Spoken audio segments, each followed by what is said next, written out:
Hey everyone, this is Derek, and this video is about the second form of the chain rule.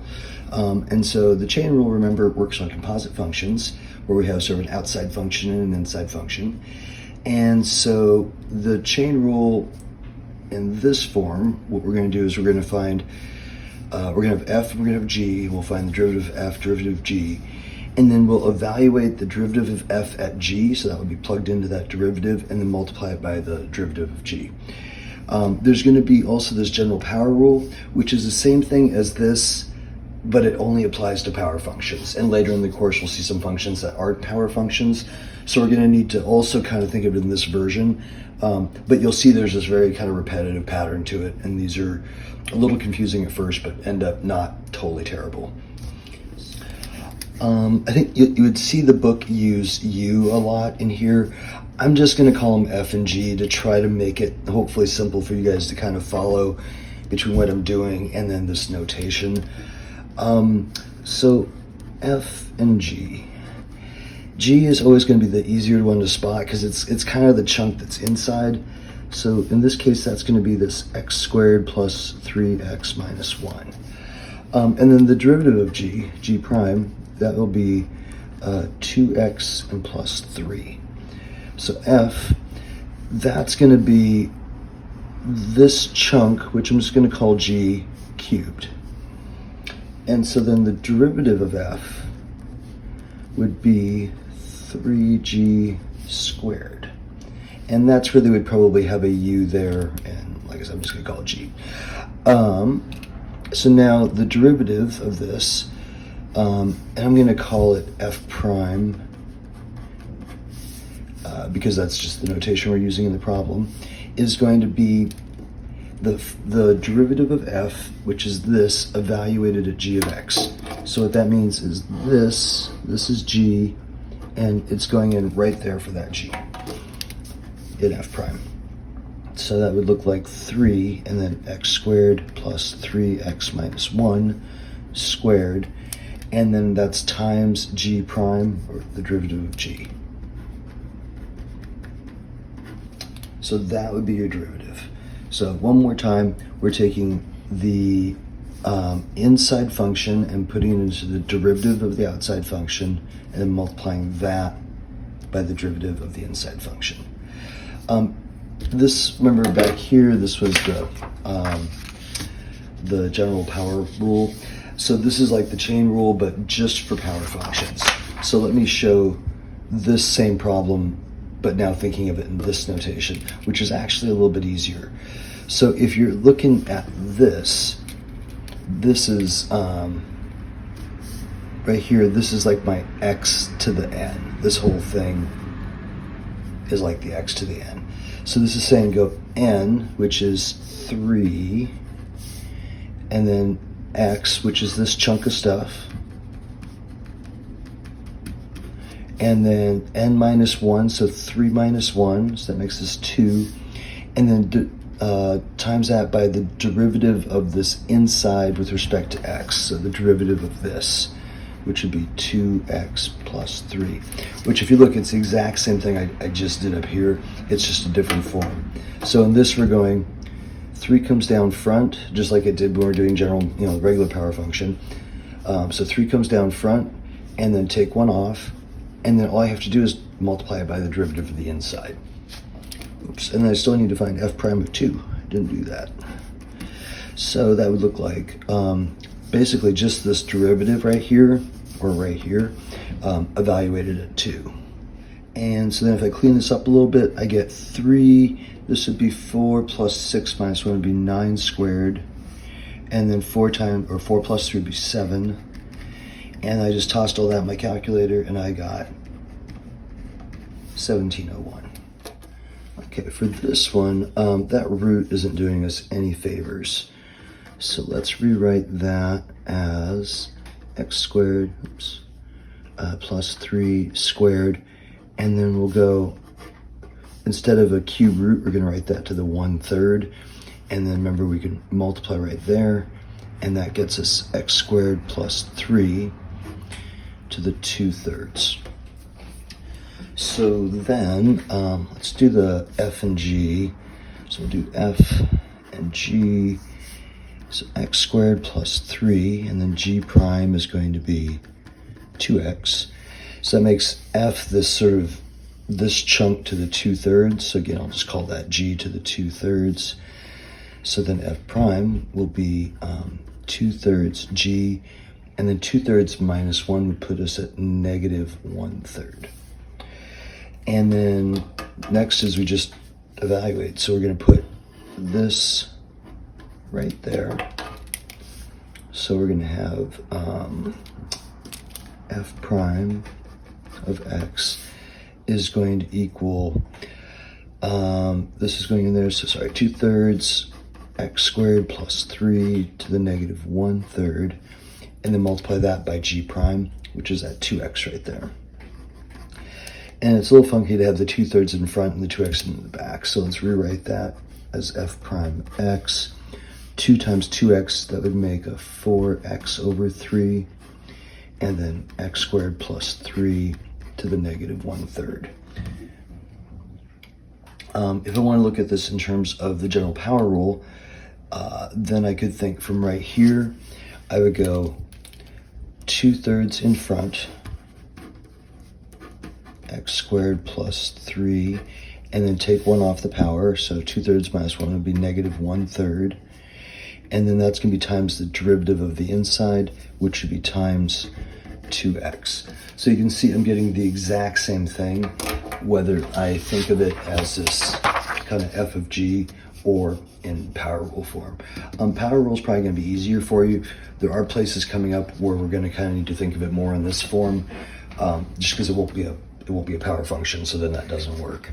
But okay, so this one is kind of a combination of a couple of skills. If you look at each of these by themselves, they're both chain rule because they're both composite functions. But then they're multiplying each other, so that's going to make that a product rule. And remember our product rule, and this time, because this is f, I'm going to use u's and v's. But remember, let me write our product rule up here. So there that is from a couple sections ago. So let's find our u's and our v's, and then it's going to be a big mess. So let's see. U is going to be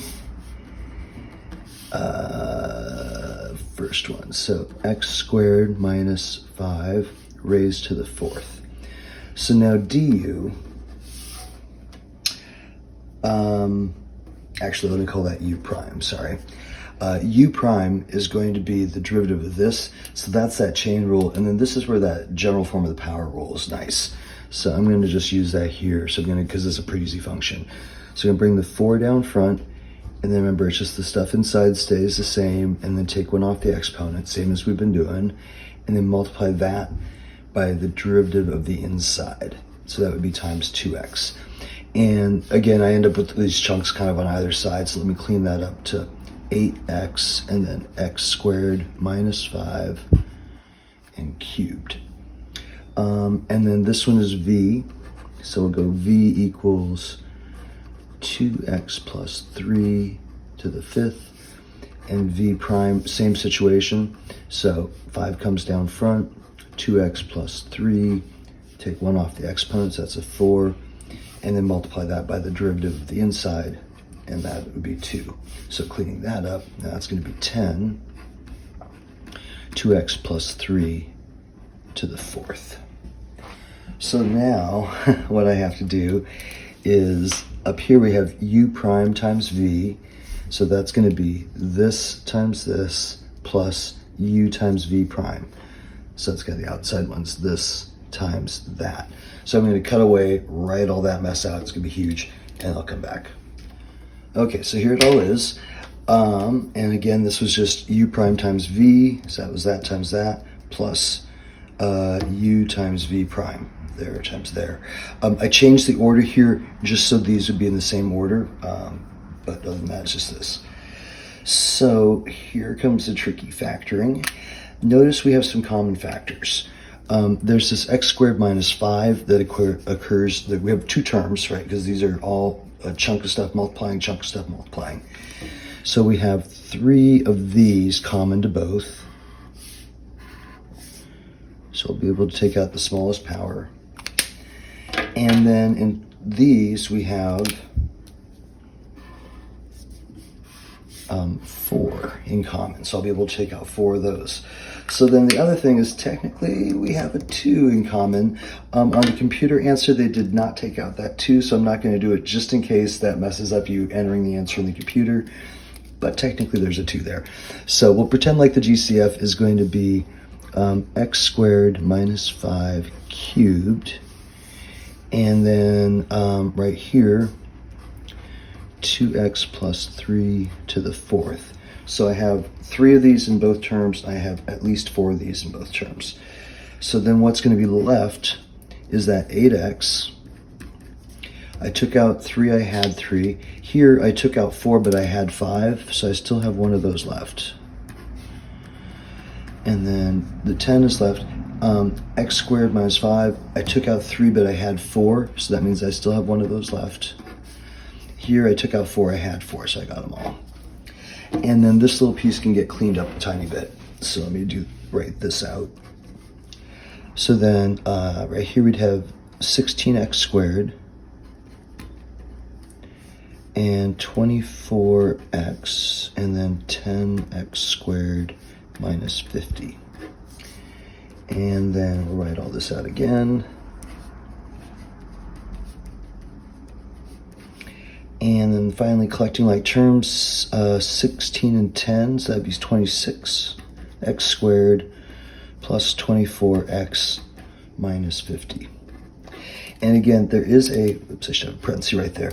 There's a common factor of 2 there, but when I checked the answer on the computer, they had left it in, so I will as well. I feel like that should be out here. And then the only other thing we had to do with this was find f prime of 3. And I'm not going to write it all out, but what happens is basically you just put a 3 in for each of those x's. When I did that, let me show you, I ended up at 4 cubed. This comes out to 9 to the 4th. And then this whole mess, I got 256, just if you want to check. And then I put all that in the calculator and got this gigantic number.